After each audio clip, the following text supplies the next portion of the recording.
যতদিন না পর্যন্ত আপনি জাস্টিস নিশ্চিত করবেন আপনার এই কার্ড কোনো কাজে আসবে না। মাননীয় প্রধানমন্ত্রী, আপনি আমাদেরকে অনেক কার্ড দিচ্ছেন, ফ্যামিলি কার্ড, আপনি অনেক কার্ড দিচ্ছেন, কৃষক card, family card, well card, LPG card, diesel card, খামারি কার্ড।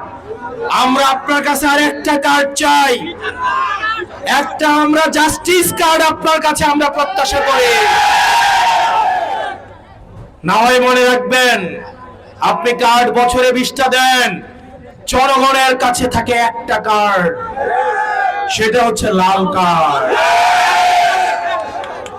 এই কার্ড যতদিন না পর্যন্ত আপনি জাস্টিস নিশ্চিত করবেন আপনার এই কার্ড কোনো কাজে আসবে না। 2 বছর পরে দেখা যাবে এই কার্ড নিয়ে সবাই বাসার মধ্যে উনু খেলে। প্রিয় নাঙ্গলকোটবাসী, প্রিয় তারুণ্য, আপনারা যারা এখানে আছেন, আপনারা আমাদের ব্যর্থতা মনে করিয়ে দেন, একই সাথে সাথে আপনারা আমাদেরকে আশাবাদী করেন। কারণ এইখানে যারা আছেন, আপনাদের কারু বেগম পাড়ায় কোনো বাড়ি নাই। আপনারা এইখানে যারা আছেন, কারু মামা চাচার পরিচয় এখানে বসেন নাই। এইখানে যারা আছেন, আপনাদের নেতার গাড়ির পিছনে দৌড়াইতে হয় না। Spanish digital print tiles, ATI tiles, এক টাইলসে জীবন পার। আপনারা এইখানে যারা আছেন, আপনাদেরকে কোন রাজনৈতিক লাঠিয়ালা বাহিনীতে রূপান্তর করা হবে না। আপনারা এইখানে এমন মানুষ আছেন যারা এনসিপি যদি কোনো ভুল করে সেটার আপনারা সমালোচনা করেন।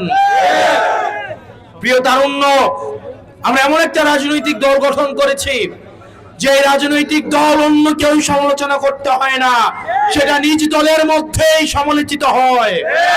কোন নেতিবাচক কাজ যদি করে, নিজ দলের কর্মীরাই সেটাকে জবাবদিহিতার মধ্যে নিয়ে আসে। প্রিয় তারুণ্য, এই দেশটা আমাদেরকে করতে হবে।